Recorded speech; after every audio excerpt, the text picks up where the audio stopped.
ka eskwelahan sa dakbayan sa Mandaue adunay pamaagi nga gipatuman aron ma-monitor gayud og malikayan ang mga bata nga magsigi og palta sa ilang klase. May kasabutan og pinirmahan kini sa mga ginikanan ug mga magtutudlo. Ani ang report.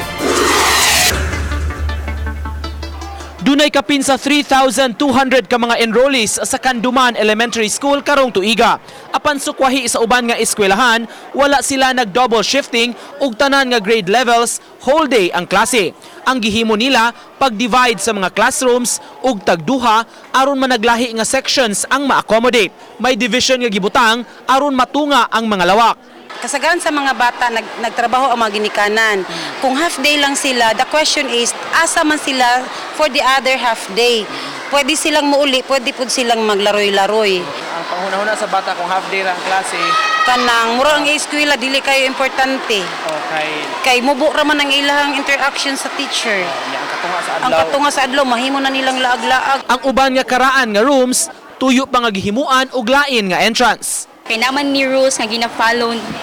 So maingon ako what is rule number 3. So they will say nga they will just speak moderately nga dili maka-disturb sa uban. So ang yung classroom rule is very important. So gi-improvise na lang namo na maduha ang pultahan niya instead usara, so maduha ang pultahan niya so aron maka-klase jud mi. So nani bisag ginani ang sitwasyon, so maka-klase ra gihapon mi bisan sa kagamay sa classroom. Apan bisan kung dunay kakuwangan sa classrooms, gisiguro sa tagduma sa eskwelahan, mahatagan gyud og espasyo ang uban nga importanteng lawak, sama sa ilang science laboratory. Tungod sab kini kay may daghan sab sila nga mga materyales ug mga kagamitan.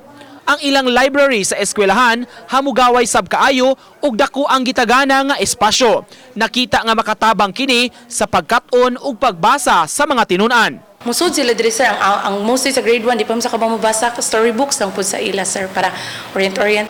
Aron masiguro gyud ang pagkakat-on sa mga bata, sub-sub ang monitoring sa attendance. Ang principal mipatawag sa ginikanan sa mga bata nga hilabihan kadaghan og absences sa miagi nga school year.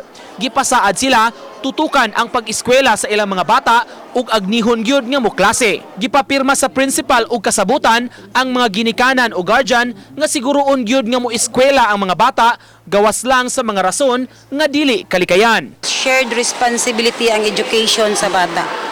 Dili mahimo namo kung kami lang, dili sad nila mahimo kung sila ra. Ang maayo nga ginikanan, matinagdanon nga ginikanan, maayo nga maestra, matinagdanon nga maestra, malampuson nga bata. May moabot 30 na ka mga ginikanan ang mipirma sa kasabutan tungod kay ang ilang mga anak naka-absent ug moabot sa 30 ka beses sa miaging school year. Sa miaging tuig, dunay 13 ka mga students nga ni drop out sa maong eskwelahan. Uban ni Godfrey Relien, Nico Sireno, Balitang, Bisdak.